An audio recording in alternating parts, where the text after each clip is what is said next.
Hello student, चलो आज हम लोग डिस्कस करेंगे कंपनी लॉ के बारे में। जो आप लोग का सेकेंड एग्जाम है, यानी कि आपका ये एग्जाम कल है 2 सितंबर को। आई होप आप सबका बिजनेस कम्युनिकेशन और ई कॉमर्स बहुत ही बढ़िया गया हो। टोटल 5 चैप्टर है और आप लोग को बखूबी पता होगा कि चैप्टर कितने बड़े बड़े कंपनी लॉ के। हम लोगों ने उस पूरे 5 चैप्टर को मात्र 24 पेज में समराइज किया है।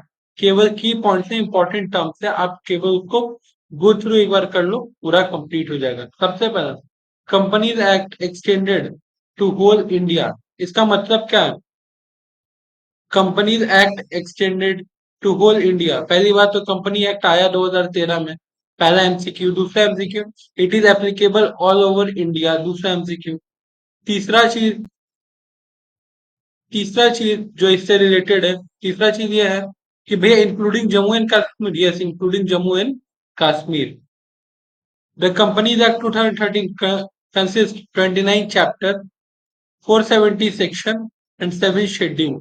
टोटल कितने चैप्टर है कंपनीज एक्ट में? 29 चैप्टर। आपके सिलेबस में नहीं है।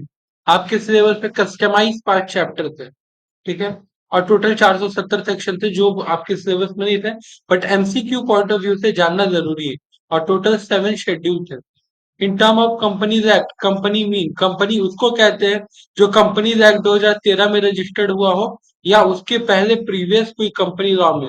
प्रीवियस कंपनी लॉ जैसे कंपनीज एक्ट 1913, कंपनीज एक्ट 1956, और इसके पहले अगर पुराना कंपनी लॉ हो तो।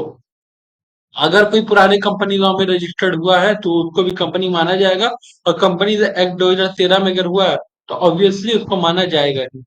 N incorporated company never die. ठीक है, एक कंपनी कभी भी मरता नहीं। रीजन क्या होता है? प्रीफ्यूचर सक्सेशन। प्रीफ्यूचर सक्सेशन का मतलब मेंबर बोल लो, ठीक है, या शेयर होल्डर बोल लो। कोई भी कंपनी में आए जाए, मर जाए, भाड़ में जाए, उससे कंपनी को कोई फर्क नहीं पड़ता। Company working with a perpetual succession, common seal and going concern concept, ये 3 बात याद रखना। The shareholder are not the several or joint owner of the company's property। हाँ भैया सुनो, शेयर होल्डर लोग ना अकेले ना सब मिल करके कोई भी कंपनी का किसी प्रॉपर्टी का मालिक नहीं होता। शेयर होल्डर कहलाते हैं क्योंकि उनके पास कंपनी का शेयर ऑफ कैपिटल होता है। मतलब कैपिटल में एक हिस्सा होता है। और कैपिटल एक लाइबिलिटी है, ना कि कोई एसेट्स है। पहला बात। दूसरा चीज, कंपनी का प्रॉपर्टी कंपनी के पास ही होता है, कंपनी के नाम पे ही होता है। भैया कंपनी कैसे कोई प्रॉपर्टी खरीद सकता है? कंपनी कोई पर्सन है? यस, कंपनी एक आर्टिफिशियल पर्सन है।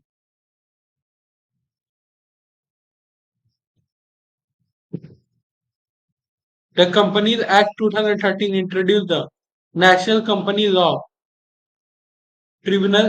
पहला चीज, कंपनीज एक्ट 2013 जब आया, अपने साथ क्या क्या लेकर के आया कंपनीज एक्ट? अपने साथ क्या क्या लेके आने आने चाहिए? एक तो एनसीएलटी को लेके आया, नेशनल कंपनी लॉ ट्रिब्यूनल। दूसरा, national company law epilated tribunal. उसके बाद डोरमेंट कंपनी का मतलब होता है फ्लिपिंग कंपनी। उसके बाद associate company, stake containing 25% investment. उसके बाद 1% जिसमें डायरेक्टर और मेंबर।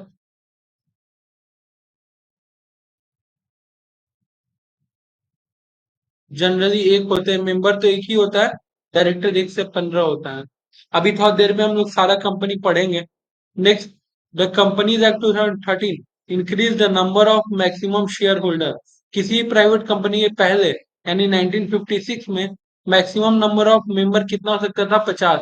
बट कंपनीज एक्ट 2013 उसको बढ़ा के 200 करवा दिया। Every company shall have at least one director. Her company में कम से कम एक ऐसा डायरेक्टर होना चाहिए जो कि इंडिया में 182 डेज रहा हो। ऐसा ही डायरेक्टर को हम लोग क्या कहते हैं? एक ऐसा व्यक्ति जो किसी भी कंपनी का डायरेक्टर और वो इंडिया में 182 डेज रहा हो, ये कंपलसरी है। और इसको हम लोग कहते हैं रेसिडेंट डायरेक्टर। क्या कहते हैं? Resident director. डायरेक्टर का रेसिडेंशियल स्टेटस कैसे जज होता है कि 182 डेज रहा है या नहीं?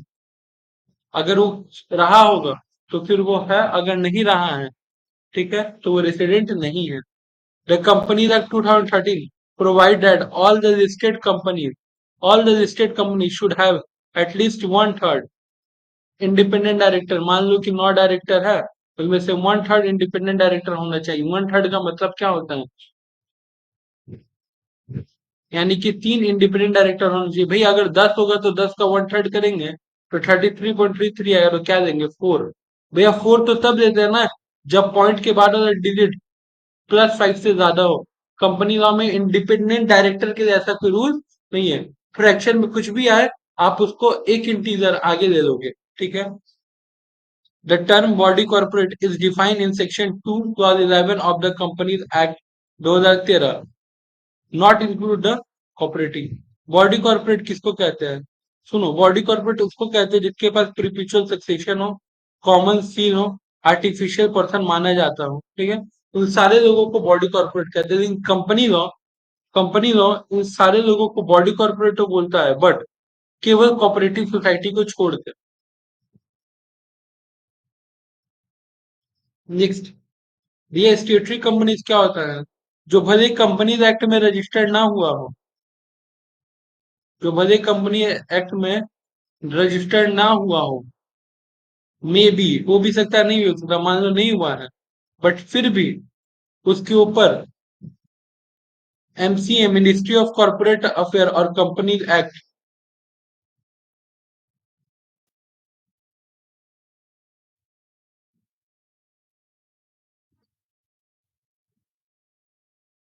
कंपनीज एक्ट एप्लीकेबल होता होगा. ऐसे कंपनीज को हम लोग या फिर ऐसे इंस्टीट्यूशंस को हम लोग कहते हैं स्टेटरी कंपनी. ठीक है. जो कंट्रोल्ड बाई गवर्नमेंट हो. ठीक है. जो कंट्रोल्ड बाई गवर्नमेंट हो but manage as per MCA और कंपनीज एक्ट हो. जैसे क्या क्या है? RBI, reserve bank of India, state bank of India, life insurance corporation, industrial financial corporation, UTI, state financial corporation, ये सब.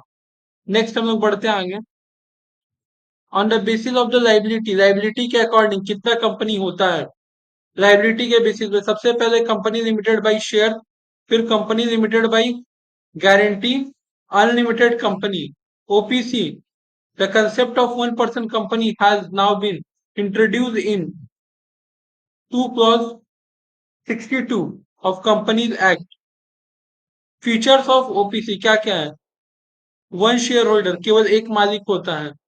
कम से कम एक और ज्यादा से ज्यादा 15 डायरेक्टर हो सकता है. मिनिमम वन, मैक्सिमम 15 डायरेक्टर हो सकता है. नेक्स्ट चीज, एक और पॉइंट याद रखना. एकमात्र ऐसा कंपनी है जिसमें नॉमिनी, मतलब जो शेयर होल्डर होगा उसका नॉमिनी होना कंपलसरी है. बाकी सारे कंपनी में आप नहीं भी दोगे चल जाएगा.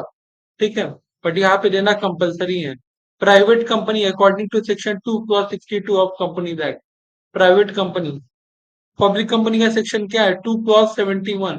भैया आप बार बार ये ब्रैकेट वाले चीजों को क्लॉज क्यों बोल रहे हैं? देखो, लॉ एक्सपर्ट्स का मानना है जब भी हम लोग कोई भी सेक्शंस पढ़ते हैं, अगर उस सेक्शन को इंडिपेंडेंटली पढ़ रहे हैं या डेफिनेशनल फॉर्म में पढ़ रहे हैं, डेफिनेशन के लिए पढ़ रहे हैं, तो उसको हम लोग 2 clause 71, 2 clause 68 ऐसे ही पढ़ते हैं. Small company, 2 clause 85 according to section 2 clause 85. Small company उसको कहते हैं जिसका पेड अप शेयर कैपिटल कितना हो? 50 लाख. ठीक है. जिसका पेड अप शेयर कैपिटल कितना हो? 50 लाख. और सच है हायर अमाउंट में भी prescribe, not more then 5 crore.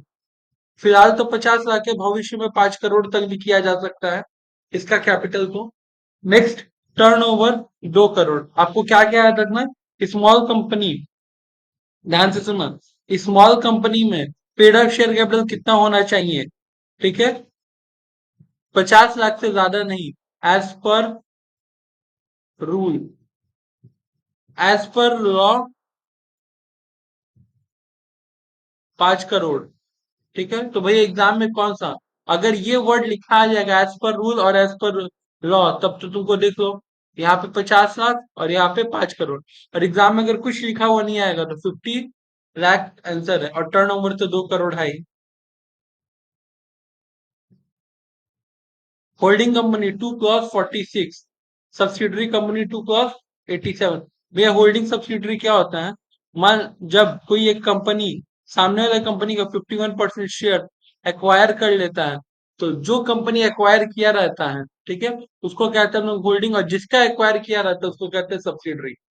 According to section 2 clause 45, government company किसको बोलते हैं? ठीक है, वो कंपनी जिसका 51% शेयर या तो सेंट्रल गवर्नमेंट के पास है, या तो स्टेट गवर्नमेंट के पास है, या किसी भी गवर्नमेंट के पास है मिला जुला करके, ठीक है, तो उसको हम क्या कहते हैं? Government company. According to section 2 clause 42, the company of foreign company, foreign company का मतलब क्या होता है? वो कंपनी जो बॉडी कॉर्पोरेट हो या फिर इनकॉर्पोरेटेड हो, बॉडी कॉर्पोरेट और इनकॉर्पोरेटेड आउटसाइड इंडिया, इंडिया में रजिस्टर्ड नहीं हुआ, इंडिया के बाहर कंट्री में रजिस्टर्ड हुआ, बट इंडिया में बिजनेस कर रहा है डायरेक्टली या इनडायरेक्टली।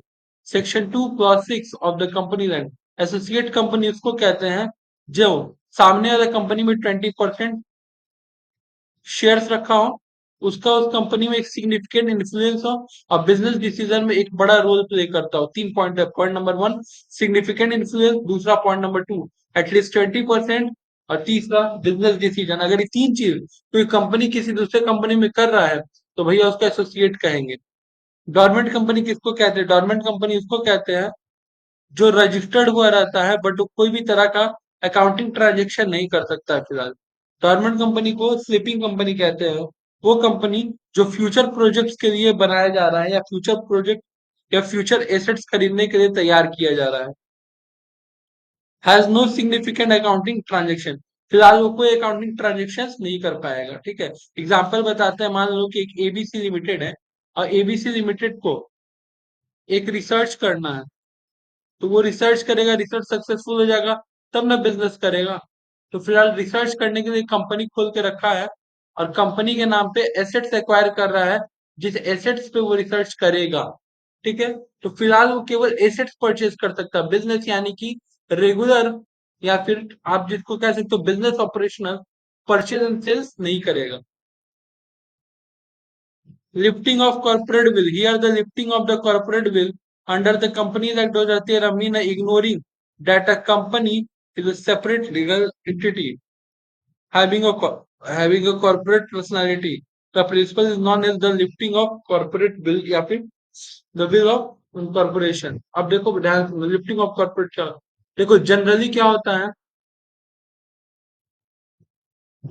कंपनी का मेंबर और company both are separate entity,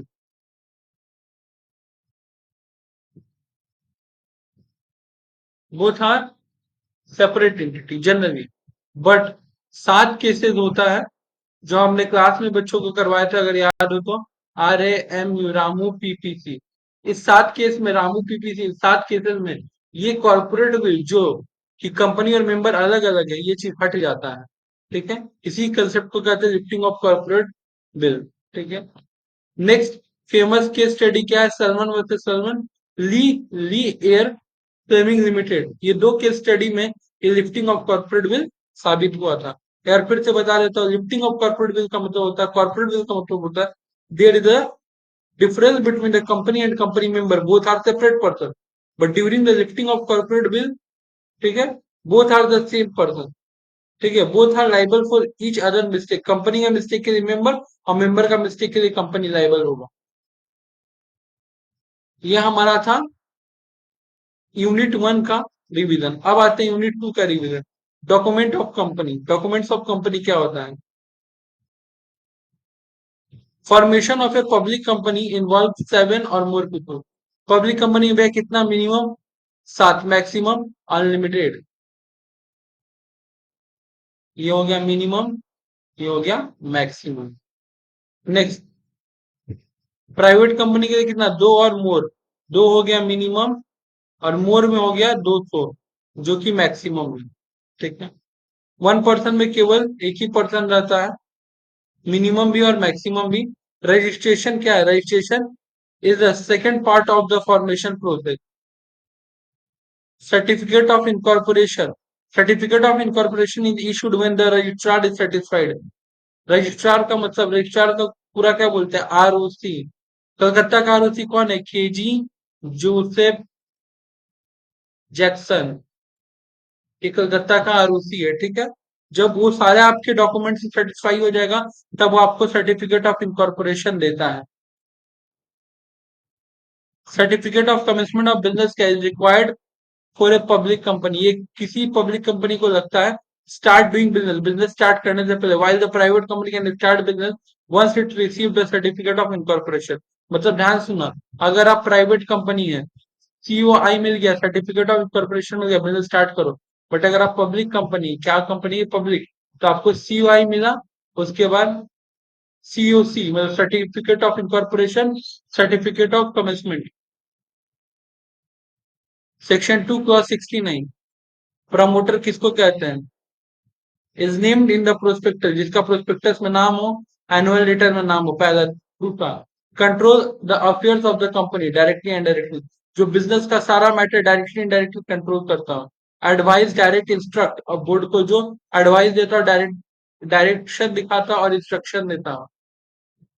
Position of the promoter is fiduciary concern the company, which being the promote his position in a quasi legal. A promoter is neither a trustee nor an agent of the company. Promoter कौन सा fiduciary position पे रहता है, ठीक है। मानो या ना मानो, या फिर कोई लीगल फॉर्मेशन तो नहीं रहता, कोई लीगल डॉक्यूमेंट तो नहीं रहता है, बट ना चाहते हुए भी promoter resemble like the owner of the company, ठीक है। कॉसी कॉन्ट्रैक्ट क्या था ना, which is not a contract but resemble like contract, उसी तरह क्वासी लीगल ओनर का मतलब क्या होता है, they are not the real owner of the company, को कंपनी का ओनर बोलकर कोई नहीं होता है, but they will be treated as the owner of the company. जैसे मैं रिलायंस इंडस्ट्री बोलूं, आपके दिमाग में नाम आएगा मुकेश अंबानी, ठीक है, कि ये इस कंपनी का मालिक है। एक्चुअली कंपनी का मालिक तो कोई होता नहीं है, ठीक है। फाउंडर होते हैं, प्रमोटर होते हैं, सीईओ होता है, चेयरपर्सन होता है, बट इनको हम लोग प्रमोटर इस वजह से बोलते हैं क्योंकि जितना भी है रिलायंस जियो, ठीक है, रिलायंस, ये इस सारे कंपनी में इनका रोल बिल्कुल एक क्वासी लीगल ओनर की तरह है। Definition of the memorandum of association, memorandum of association को चार्टर्ड ऑफ कंपनी बोलते हैं। क्या बोलते हैं? चार्टर्ड। चार्टर्ड का मतलब होता है the supreme document, the supreme document. Next, content of alteration, content या फिर अल्टरेशन ऑफ एमओ, क्या क्या कंटेंट रहते हैं उसमें देखो। Name clause, object clause, liability clause, capital clause, area of operation clause, ठीक है, सिचुएशन क्लॉज, ठीक है, एसोसिएशन क्लॉज, ये सारा क्लॉजेज उसमें मेंशन रहता है। एक एमओए में ये सारा चीज लिखा रहता है, कंपनी का नाम, object, liability, capital, area of operation, situation, association, ये सब। नेक्स्ट क्या है? Definition of the articles of association. Articles of association क्या है और कहाँ दिया है? 2 और 5 में। आर्टिकल ऑफ एसोसिएशन इज, आप कह सकते हो, rule book of company, company कैसे चलेगा, क्या रूल फॉलो करेगा, रूल बुक ऑफ कंपनी होता है। The doctrine of indoor management mean company indoor affair are the company's problem. Doctrine indoor management का मतलब क्या होता है भैया? इस इंडोर मैनेजमेंट को हम लोग पॉजिटिव डॉक्ट्रिन भी बोलते हैं, क्योंकि ये आउटसाइडर को सेव करता है, आउटसाइडर को सेव करता है, ठीक है, याद रखना। दूसरा चीज, डॉक्ट्रिन ऑफ इंडोर मैनेजमेंट का मतलब होता है कि भैया जो भी कंपनी का प्रॉब्लम है, ठीक है, वो कंपनी का अंदर का मैटर, उससे आउटसाइडर को कोई लेना देना और कोई इम्पैक्ट नहीं पड़ता। Exception of indoor management,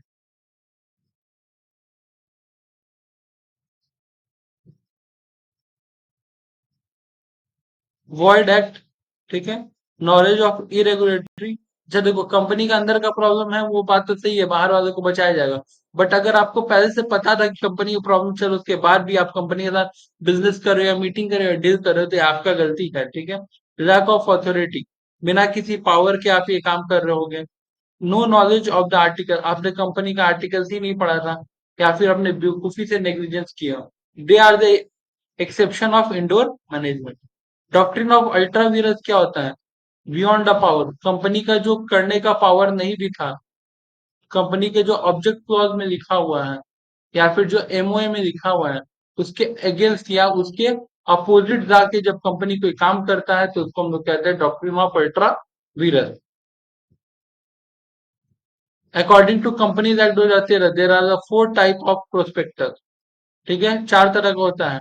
अब्रीज prospectus, deemed prospectus, और रेड हेरिंग प्रोस्पेक्टस, और सेल्फ प्रोस्पेक्टस। टोटल चार। अब्रीज एक, डीम दो, रेड हेरिंग तीन, और सेल्फ चार। Disclosure to be made in the prospectus. Disclosures to be made in a prospectus. General information. Prospectus में क्या क्या रहता है? जनरल इंफॉर्मेशन, फाइनेंशियल इंफॉर्मेशन और स्टेटरी इंफॉर्मेशन। तीन तरह का इंफॉर्मेशन रहता है। Liability of miss statement. Prospectus, ये दोनों सेक्शन गलत है। एक होता है सिविल लाइबिलिटी, एक होता है criminal liability. Section 34, 35। Civil liability में मनसेरा नहीं होता। देखो सिंपल में समझाते हैं क्योंकि टाइम कम है, एग्जाम सामने। सिविल लाइबिलिटी का मतलब होता है बाय मिस्टेक। सिविल लाइबिलिटी का क्या मतलब होता है? सिंपल था, बाय मिस्टेक, गलती से हो गया ये गलती। ठीक है। और क्रिमिनल लाइबिलिटी का मतलब क्या है? इंटेंशन है था, इंटेंशन था आपका फ्रॉड करने का, इसी वजह से उसमें जो सजा मिलता है 35 में लिखा गया है कि जो सजा मिलता है वो एज पर सेक्शन 447 मिलता है।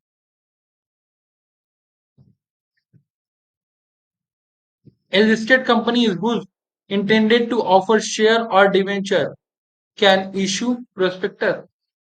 एक पब्लिक कंपनी, ठीक है, एक public listed company who intended to offer the share debenture can issue the prospectus. जब भी एक पब्लिक कंपनी मार्केट में शेयर डिवेंचर प्रेफरेंस शेयर कुछ भी बेचना चाहेगा उसको प्रोस्पेक्टस इश्यू करना पड़ेगा। Every public company is entitled to issue the prospectus for its share holder और डिवेंचर।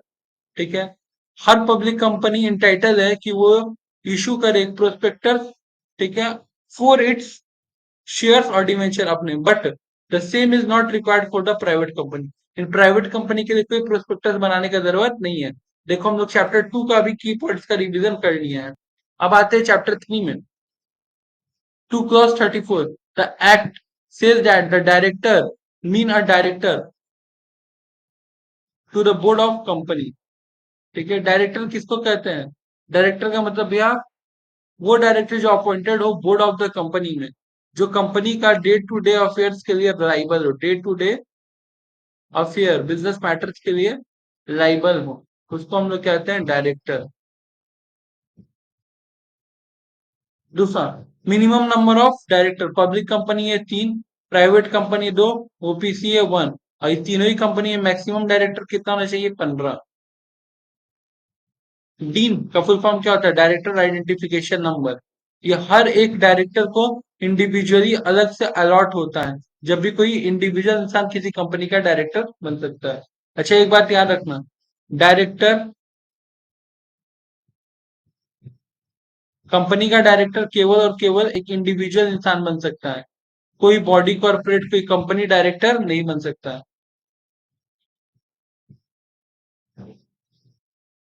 किसी भी इंसान को एक डीन नंबर से ज्यादा डीन नंबर नहीं मिलेगा। The central government shall, the central government shall, within 1 month from the receipt of the application under section 153, allot a dean number in 154। आपको एप्लीकेशन देना पड़ता है एज पर सेक्शन 153। एक महीना के अंदर आपको एक डायरेक्टर आइडेंटिफिकेशन नंबर मिल जाता है, section 154।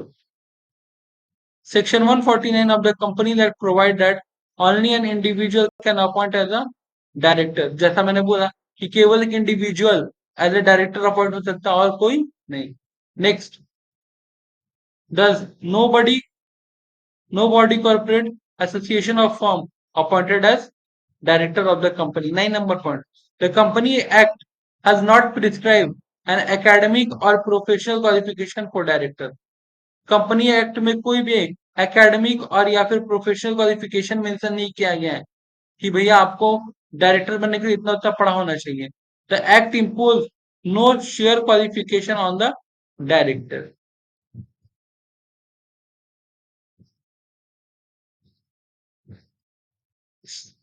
Section 164, subsection 1 of the Companies Act 2013 provided that the person shall not be eligible for appointment as a director of the company.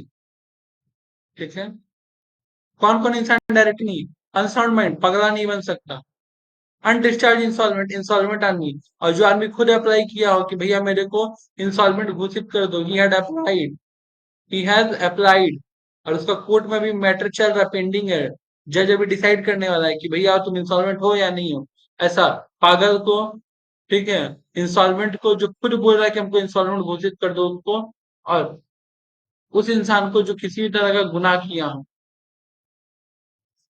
मुजरिम करार मिला उसको कोर्ट से।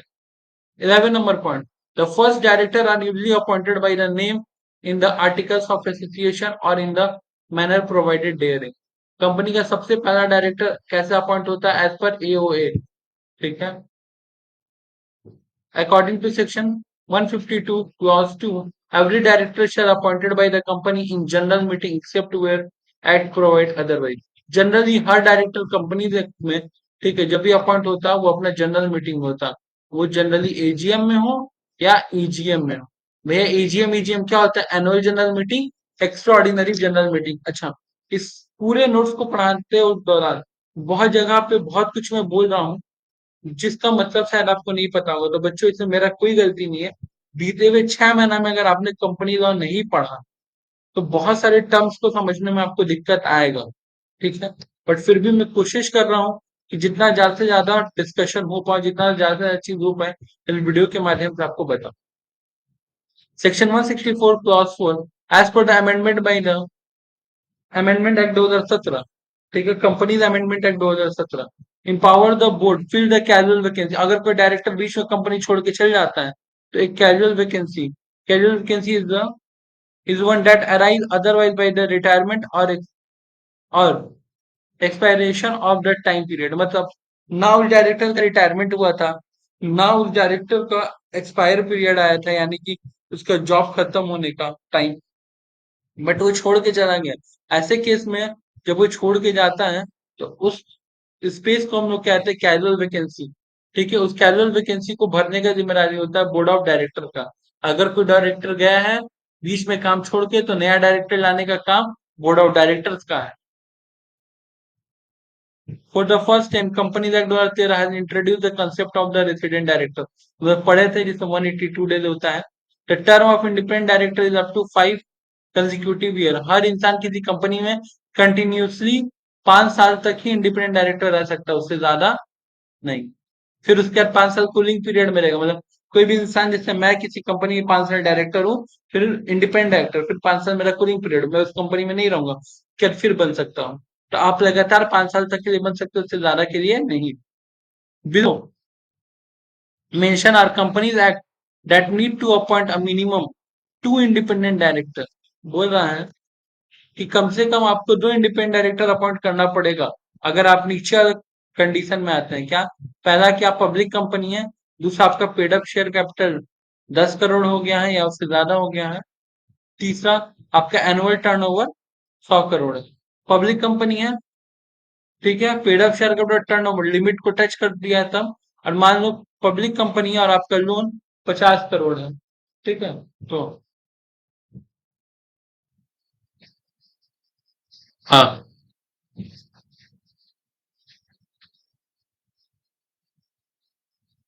वुमेन डायरेक्टर क्या है, women director section 149 subsection 1 clause B, second provision of the companies act, it is mandatory company, ठीक है, be its a private company, भले वो प्राइवेट कंपनी हो या पब्लिक कंपनी हो, एक वुमेन डायरेक्टर आपको रखना है। कब रखना है, अगर अगर आप एक लिस्टेड कंपनी है, आपका सिक्योरिटी या तो लिस्टेड हो इस वजह से, दूसरा या तो आपको प्राइवेट ही कंपनी बट आपका paid up share capital 100 crore और टर्न ओवर 300 करोड़ है, तो भैया आपको एक वुमेन इंडिपेंडेंट वुमेन डायरेक्टर रखना कंपलसरी है। The board of director the highest authority in any company. किसी भी कंपनी में सबसे हाईएस्ट अथॉरिटी होता है बोर्ड ऑफ डायरेक्टर का। Next, key managerial person, managing director, whole time director, company secretary, CFO, CEO, ये लोग होते हैं the most top management person as per clause 2 sub clause 49 the companies act. Whole time director, whole time director include a director in a whole time employment of. Full time director किसको बोलते हैं? जो भैया अपना most working hour, यानी कि 8 से 12 घंटा, हम आपको समझाने के लिए कह रहे हैं, और वो कंप्लीटली किसी कंपनी के निर्देशक में, किसी कंपनी के निर्देशक यानी कि किसी कंपनी में एज ए जॉब के रोल में काम कर रहा है उस पर्सन को, और वो डायरेक्टर की पोजीशन पे है, तो वैसे पोजीशन, वैसे पर्सन को हम लोग क्या बोलेंगे? वैसे पर्सन को हम लोग बोलेंगे independent, sorry, full time director. A managing director MD must be an individual, real person, individual होना चाहिए, रियल होना चाहिए. He she can appoint maximum period of 5 year. Managing director में कितने साल के होता है? 5. As per section 2 clause 24 company secretary और सेक्रेटरी, कंपनी सेक्रेटरी और सेक्रेटरी mean a company secretary as defined in clause 3.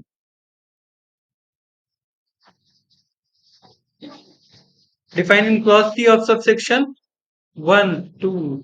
Section 2 क्या बोलता है भैया सुनिए. कंपनी सेक्रेटरी किसको बोलते हैं? कंपनी सेक्रेटरी उसको बोलते हैं जो आईसीएसआई का तीनों लेवल ऑफ एग्जाम पास कर लिया, ठीक है, उसके पास सीओपी, सर्टिफिकेट ऑफ प्रैक्टिसिंग, या सर्टिफिकेट ऑफ ई, यानी कि सर्टिफिकेट ऑफ एम्प्लॉयमेंट या सर्टिफिकेट ऑफ प्रैक्टिसिंग हो. ऐसे बंदे को हम लोग क्या बोलते हैं? ऐसे बंदे को या बंदी को हम लोग सीएस बोलते हैं, कंपनी सेक्रेटरी, ठीक है. As per section 2 clause 19 CFO mean a person appointed as a chief financial officer of a company.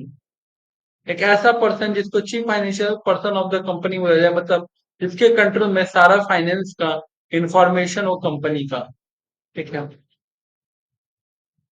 24 the companies act make no effort, the companies act makes no effort to define the legal position of director.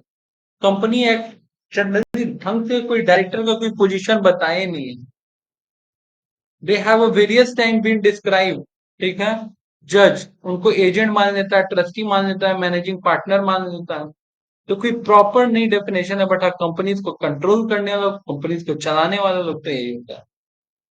In the words of वाओ and LJ, ठीक है, director are describe sometime as agent, sometime as a trustee, sometime as a managing partner. The board of director derived their power from section 179. Articles of association में लिखा रहता है, companies act में, और board resolution में, तीन जगह. Section 166 और section 166 of companies act describe the duties of the director. Director का ड्यूटीज क्या लिखा हुआ है सेक्शन 166 में. सेक्शन 169 में क्या लिखा हुआ है? सेक्शन 169 कंपनीज एक्ट लिखा है govern the removal of director. कैसे किसी कंपनी के किसी डायरेक्टर को उसके पोजीशन से हटाना है, ठीक है.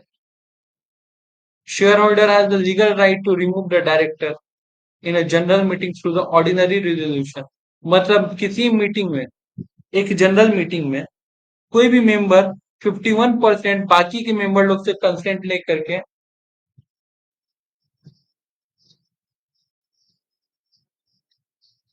तो अगर 51% बाकी के शेयर होल्डर से परमिशन मिल गया, एकदम सिंपल ही समझाता हूँ.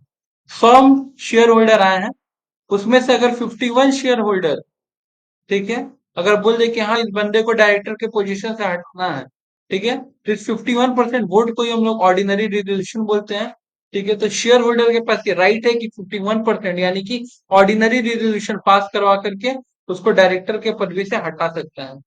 रेजिग्नेशन ऑफ डायरेक्टर किस सेक्शन में दिया हुआ है? Section 168 sub section 1. The resignation of director send a notice of resignation to company mentioning the reason and such a resignation with the effective date. कभी भी कोई डायरेक्टर रिजाइन मारेगा, पहले अपना रेजिग्नेशन लेटर या नोटिस देगा कंपनी को, उसमें इफेक्टिव डेट भी लिखा होना चाहिए कि किस दिन से वो रिजाइन मार रहा है, मतलब किस दिन से वो नहीं आएगा. Appointment of managing director, whole time director और मैनेजर, इन लोग को कैसा अपॉइंट किया जाता है? सेक्शन 150, सॉरी सेक्शन 196, चैप्टर 4 और चैप्टर 5 खाली बचा हम लोग का। Share capital and debenture, section 2 clause 84 of companies act, share mean a share in a share capital of A company and include stock.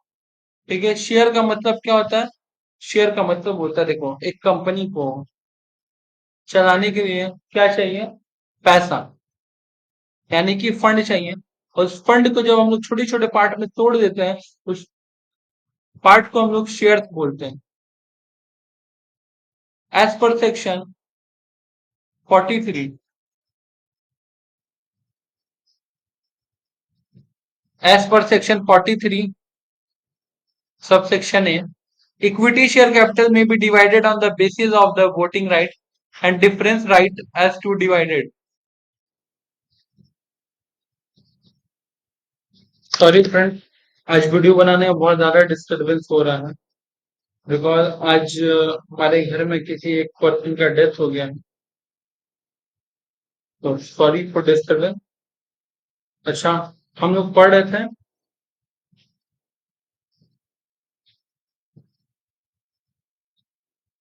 Section 43 subsection ए।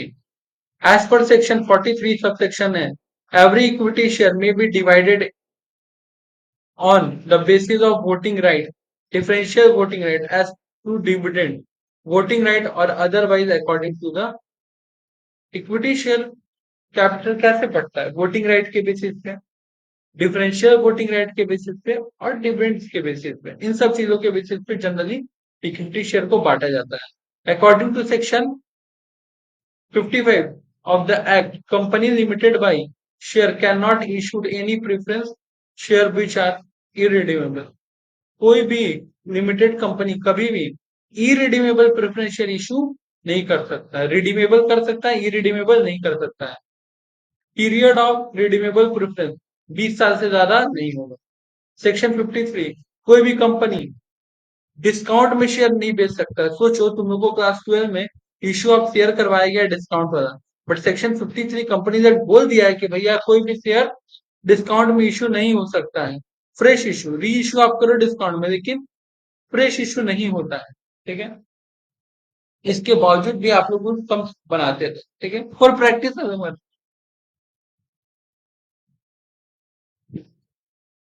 तो भैया डिस्काउंट में share, एक equity share, sweat equity share दे सकता है, employ stock plan दे सकता है, और तुम्हारा री इशू कर सकते हैं डिस्काउंट में, बट फ्रेश इशू कभी भी शेयर डिस्काउंट में नहीं होता है। According to section 2 clause 88 of the companies act 2013, sweat equity share mean such equity share issued by company, ठीक है, टू इट्स डायरेक्टर और एम्प्लॉय। इसको हम लोग कहते हैं स्वेट इक्विटी शेयर। जब कोई इंसान कंपनी के एकदम स्टार्टिंग से उतना ही मेहनत किया जितना उसके प्रमोटर, शेयर होल्डर, ठीक है, या कोई भी पर्सन फाउंडर उतना ही मेहनत किया, तो कंपनी बाद में उसके मेहनत के लिए, उसके खून पसीना के मेहनत के लिए उसको स्वेट इक्विटी शेयर देता है। द सिक्योरिटीज प्रीमियम अकाउंट में बी अप्लाइड, यानी में बी यूज, क्यों? प्रीमियम का पैसा से क्या करते हैं? बोनस शेयर इशू करते हैं। प्रीमियरली एक्सपेंसेस, यानी कि स्टेब्लिशमेंट एक्सपेंसेस को सेटअप करते हैं। Discount allowed on issue of share या debenture at the time of redemption.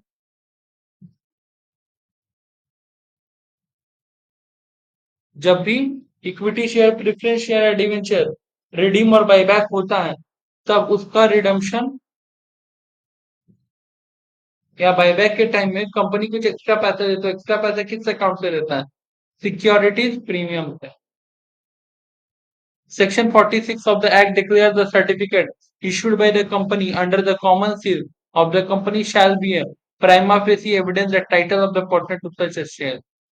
जिस भी इंसान को शेयर सर्टिफिकेट मिलता है, अब तो क्या डीमेट फॉर्म में मिलता है, ठीक है, हर्षद मेहता वाले इंसिडेंट के बाद। अगर आपको हर्षद मेहता वाला इंसिडेंट पूरा जानना समझना तो आप बोलिएगा, मैं उसके ऊपर कंप्लीट वीडियो लेके आऊंगा। तो हर्षद मेहता इंसिडेंट के बाद शेयर सर्टिफिकेट डीमेट फॉर्म में आ गए।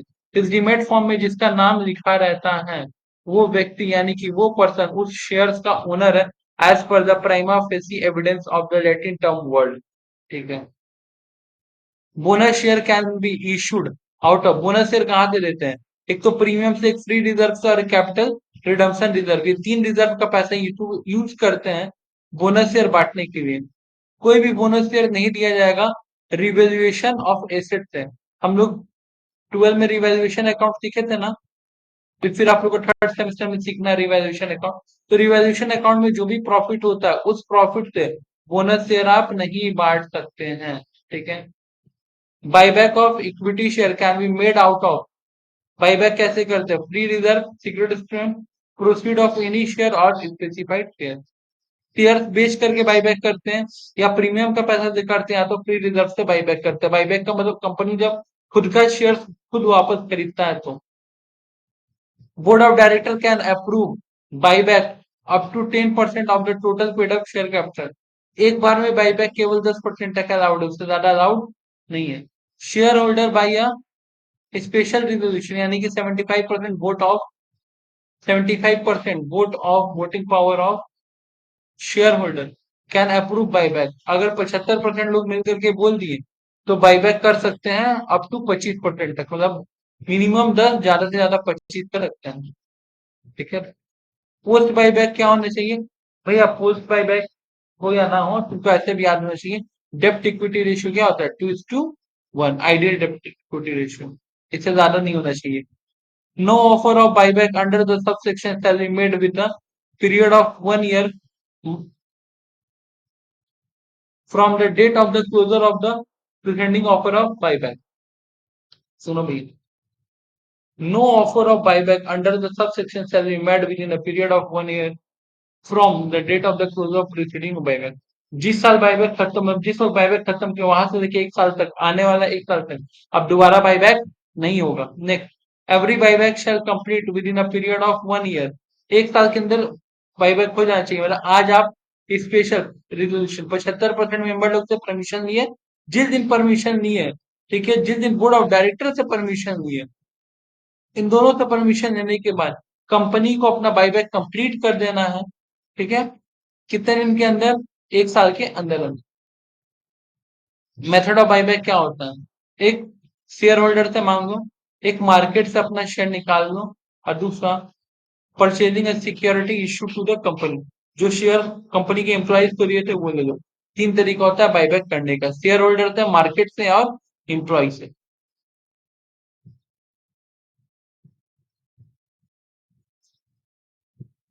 As per section 2 clause 30 of the companies act, debenture किसको कहते हैं?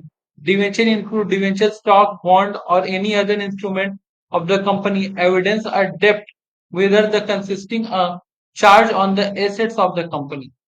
जब किसी पर्सन का कंपनी को पैसा दिया है, किसी कंपनी को पैसा दिया है और उसके बदले में एसेट्स क्लेम कर सकता है, तो ऐसे लोगों को जनरली हम लोग क्या बोलते हैं? डिवेंचर होल्डर या फिर डिवेंचर। ठीक है। राइट इशू किसको कहते हैं?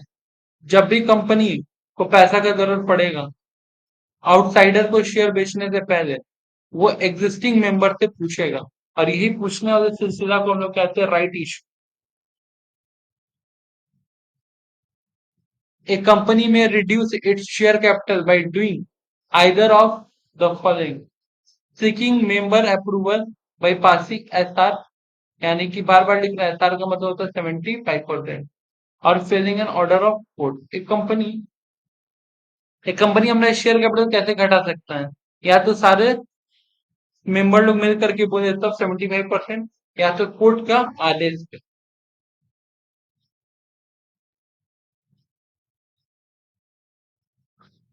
Profit on re issue of forfeited share transfer to capital reserve. आपको पता है जब भी कंपनी शेयर री इश्यू करता है, फॉरफिटेड का पैसा कहाँ जाता है? कैपिटल रिजर्व में। ठीक है। एक बात याद रखना, कैपिटल रिजर्व, कैपिटल रिजर्व और रिजर्व कैपिटल बहुत डिफरेंट चीज है। अगर चाहते हो इसके ऊपर भी मैं वीडियो लेके आऊँ तो जरूर बोलना कमेंट में, मैं आप लोग के लिए इसके ऊपर भी वीडियो लेके आऊंगा कि क्या डिफरेंस होता है कैपिटल रिजर्व और रिजर्व कैपिटल में। अच्छा, डीमेटेरियलाइजेशन, इसी का बात करते हैं ना। डीमैट, डीमैट फॉर्मेट, इस process converting the physical share into electronic form. पहले शेयर सर्टिफिकेट फिजिकल एक पेपर में आता था, अब सब ई फॉर्म में, इलेक्ट्रॉनिक फॉर्म में आता है, आपके मेल पे आ जाता है। इस पूरे कन्वर्जन प्रोसेस को हम लोग कहते हैं डिमेटेरियलाइजेशन, यानी कि जो फिजिकल शेयर था उसको डीमैट फॉर्म में करना, इलेक्ट्रॉनिक फॉर्म में। Transmission of share is the process by operation of law. Only fully paid up preference share, only fully paid up preference share are allowed to redeem. ठीक है, redemption किसी का भी हो, केवल याद रखना जो fully paid up share debenture होते हैं उन्हीं का हम लोग रिडम्पशन या रिडीम कर सकते हैं या बायबैक कर सकते हैं। Preference share shall be redeemed out of the following: profit of the company which would otherwise be available for the dividend, or profit of the company से आप प्रेफरेंस शेयर को रिडीम करो या उनका डिविडेंड दो। ठीक है, आउट ऑफ फ्रेश शेयर बेच करके, मतलब नया शेयर बेच करके जो पैसा है वो पैसा दो, या डिवेंचर बेच करके दो। ठीक है, नेक्स्ट आ गया हम लोग का नॉमिनल और ऑथराइज या रजिस्टर्ड कैपिटल। किसी भी कंपनी को सेबी से जितना पैसा मार्केट से उठाने का परमिशन मिलता है तो उसको हम लोग कहते हैं ऑथराइज या nominal capital. Reserve capital, the part of uncalled capital, वो capital that is called up only, जो तभी मांगा जाएगा जब कंपनी वाइंडिंग अप होगा, is called reserve capital. Depository is the place where the financial securities are held in the dematerialised form. Presently there are two type of depository. Bharat में दो depository, एक है एनएसडीएल, एक है सीडीएसएल। एनएसडीएल का नाम सुने होंगे, नेशनल सिक्योरिटी डिपॉजिटरी लिमिटेड, और सीडीएसएल का फुल फॉर्म है central depository service limited.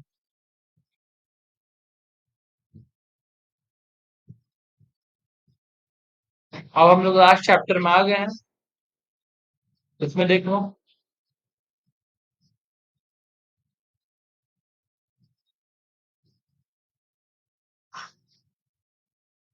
Total 27 point है। ठीक है, हम लोग शुरू करते हैं। सबसे पहले इसमें आप ये सेक्शन देखो, 17 नंबर पॉइंट से लेकर के 26 नंबर पॉइंट तक। नोटिस का सेक्शन क्या है? 101। कोरम का सेक्शन क्या है? 103। कोरम रिक्वायर्ड इन बोर्ड, उसका सेक्शन क्या है? 174। एजेंडा का सेक्शन क्या है? 102। प्रॉक्सी का सेक्शन क्या है? 105। चेयरमैन का सेक्शन क्या है? 104। रिजोल्यूशन का सेक्शन क्या है? 114, जिसमें ओआर और एसआर बताया हुआ है। ऑर्डिनरी रिजोल्यूशन, ठीक है, simply at least 51 simple majority ordinary resolution का। स्पेशल रिजोल्यूशन का super majority refer at least 75%। Postal ballot का सेक्शन 110। कोई दिक्कत नहीं, ये सारा section. Point number 6, requisition of a valid meeting. एक वैलिड मीटिंग के लिए क्या क्या जरूरी है? Proper authority, notice of meeting, forum of meeting, minutes, proxy, chairperson, agenda. ये सारा चीज एक अच्छे वैलिड मीटिंग के लिए जरूरी है। ठीक है, 15 number, minute to be prepared and signed in such a manner prescribed and kept within 30 days। Minutes book जो बनता है, पीएस बनाता है, उसको कितना दिन के अंदर साइन वगैरह और प्रिपेयर करके रख लेना, मीटिंग खत्म होने के 3 दिन के अंदर। Minute section 118, proceedings of the general meeting, meeting of board of director and other meeting, resolution pass by the postal ballot.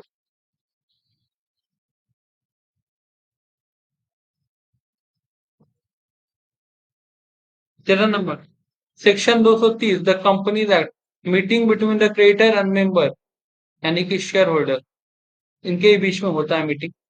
Next, कौन बुला सकता है ईजीएम? ईजीएम का फुल फॉर्म क्या होता है? Extra ordinary general meeting. ठीक है, board of director, share holder, किसी के रिक्वेजिशन पे या कोर्ट के आदेश पे।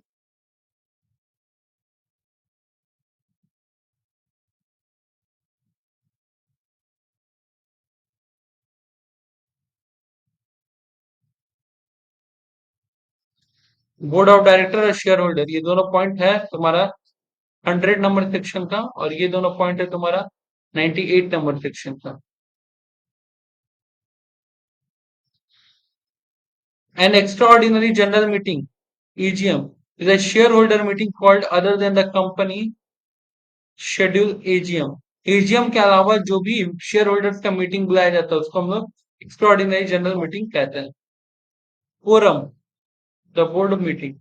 The board meeting is comprises one third of the total number or two directors, whatever is higher. ठीक है। कोरम का मतलब होता है minimum number of member required to present. कम से कम इतना आदमी होना ही चाहिए तभी मीटिंग स्टार्ट होगा। ठीक है, तो या कम दो, या जितना आपका टोटल मेंबर है, यानी कि टोटल बोर्ड ऑफ डायरेक्टर्स है उसका वन थर्ड अगर मीटिंग में आया है, विच एवर इज हायर, जो ज्यादा होगा तभी मीटिंग स्टार्ट होगा, अदरवाइज मीटिंग पोस्टपोन हो जाता है यानी एडजर्न हो जाता है। Notice of board meeting. Every director has to prepare a notified about the meeting at his registered address, and notice should be given in not less than 7 days. Board of director लोग का notice कितना दिन में रहता है? 7 days में। भैया आपको मैं बताना चाहूंगा, एक तो 21 दिन वाला भी होता है ना, वो मेंबर लोग का मीटिंग का, ठीक है, और बोर्ड ऑफ डायरेक्टर का 7 दिन में। Time and due date of board meeting in a year not less than 4 are to be held not more than 4 months, 120 days should be। ज्यादा से ज्यादा दो मीटिंग में, बोर्ड ऑफ मीटिंग में ज्यादा से ज्यादा 120 दिन का डिफरेंस होना चाहिए, पहला बात। दूसरा चीज कि भैया साल भर में टोटल कम से कम 4 तो मीटिंग करवा दो।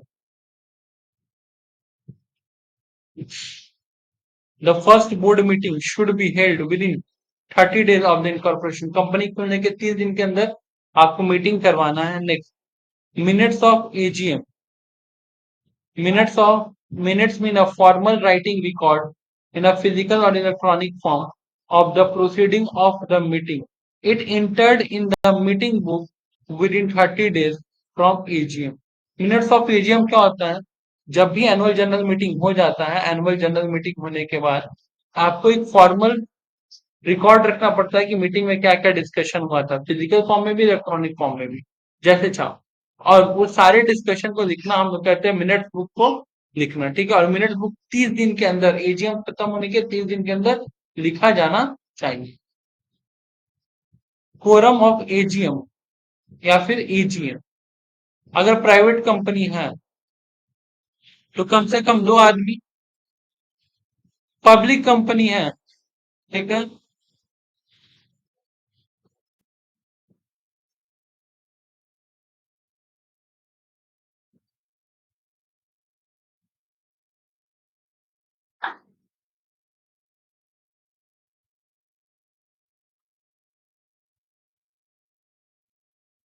अगर पब्लिक कंपनी रहेगा तो कितना मेंबर?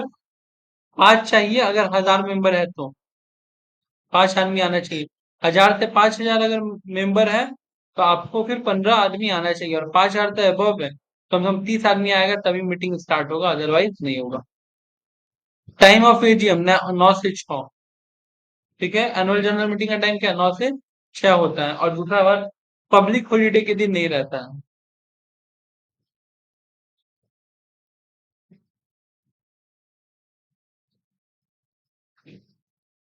एक company should send a notice of AGM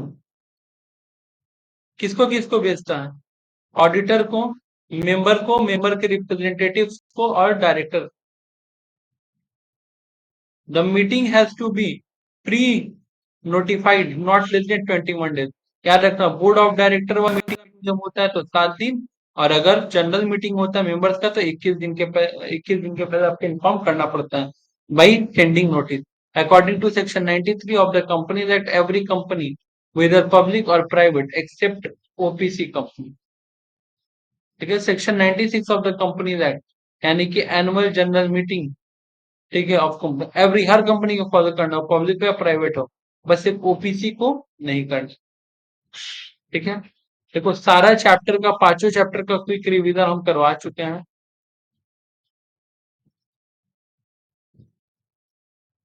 अब तुमको ये एमसीक्यू, ये पूरा रिवीजन वीडियो देखने के बाद ये पूरा यहाँ तक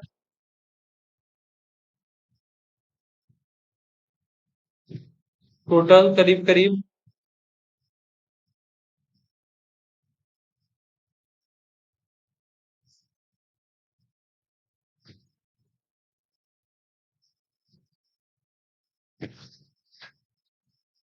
इतना एमसीक्यू आपको सॉल्व करना है।